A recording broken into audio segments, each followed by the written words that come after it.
नमस्कार, आप देख रहे हैं राजधानी न्यूज। मैं हूं जूही और आइए सबसे पहले नजर डालते हैं अब तक की सबसे बड़ी खबर पर। सुरेश सौंथालिया पूर्व में Singhbhum chamber of commerce and industry के अध्यक्ष रह चुके हैं और वर्तमान में वे व्यापारियों से जुड़े कई राष्ट्रीय स्तर के संगठन से भी जुड़े हैं।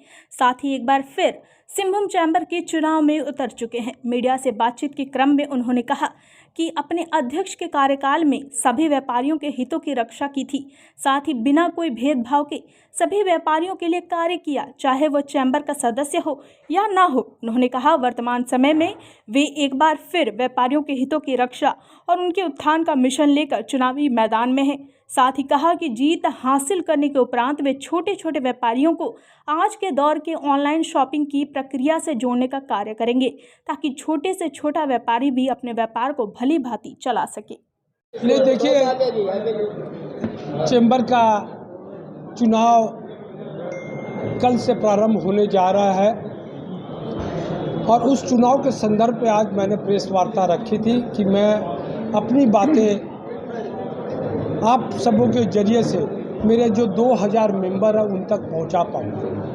तरह तरह की बातें चुनाव में आ रही थी, लेकिन मैंने सबको नकारते हुए अपना जो पॉजिटिव थिंक है, जो सकारात्मक सोच है, जो मैंने व्यापारियों के लिए काम किया है, उस बात को शेयर करने के लिए आपको आज प्रेस वार्ता में बुलाया था। आप सभी जानते हैं कि मेरी जो कार्यवृद्धि है वो 24/7 है और उसमें मैं कोई भी भेदभाव नहीं करता हूँ। व्यापारी छोटा से छोटा व्यापारी हो या बड़ा से व्यापारी, अगर कोई संकट है चैम्बर के माध्यम से या मैं पर्सनल अगर मैं सक्षम हूँ तो उसके माध्यम से मैं मदद करने का प्रयास करूँ। आज अविश्वास का माहौल वर्तमान कमेटी में बना है।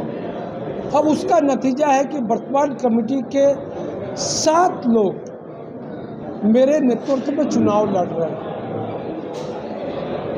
तो एक नेतृत्व जब अक्षम हो जाएगा तो निश्चित रूप से व्यापारियों का विश्वास खत्म हो। सबल नेतृत्व देने के लिए मुझे आगे आना पड़ा है। मेरी कतई इच्छा नहीं थी कि चैम्बर का इलेक्शन में लड़ूं, लेकिन व्यापारियों के प्यार और उनका दबाव के चलते मुझे आना पड़ा।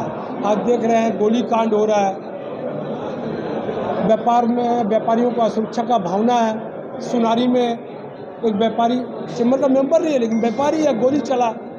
तो उस सब व्यापारी एक टकटकी निगाह से नेतृत्व को देख रहा है और मुझे एक उन सभी को सबल नेतृत्व देने के लिए मुझे आना पड़ रहा है। आने वाला समय में मैं सभी व्यवसायियों को, चाहे छोटे हो बड़े हो, विश्वास दिलाता हूँ कि जिस तरह से मैं पहले कार्य करता था उसी तरह से उनके लिए कार्य करूँगा और उनका व्यापार कैसे बढ़े, उनको सुरक्षा कैसे मुहैया हो, उन सभी के लिए मैं चिंता करूंगा अपनी पूरी टीम के साथ। रिलीज जारी किया है कि डिजिटल जो भी व्यापारी करेगा उसमें किसी तरह का भी सरकार शुल्क ना ले, तब व्यापारी डिजिटल अपनाएगा और डिजिटल को आगे बढ़ाएगा। तो ये सब वर्कशॉप मुझे करना होगा। इतनी बड़ी इंस्टीट्यूट है मैनेजमेंट की हमारे यहाँ एक्सेलराई, उसका उपयोग हमने अपने व्यापार बढ़ाने में कभी नहीं किया। पहले हम लोग करते थे लेकिन बीच में रुक गया।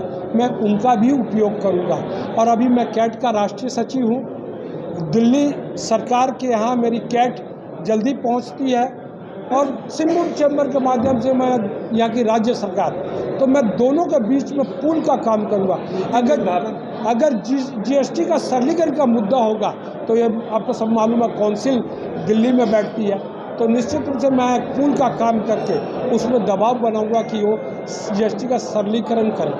तो इस तरह की बहुत से योजनाएं हम लोग के दिमाग में है कि हम व्यापारियों को उनका कारोबार, उनमें सुरक्षा की भावना बढ़ाने के दृष्टिकोण से हम कार्य करेंगे। अब तक के लिए बस इतना ही। दिन भर की तमाम खबरों के लिए आप इसी तरह हमारे साथ बने रहें और हमारे चैनल को लाइक और सब्सक्राइब करना ना भूलें।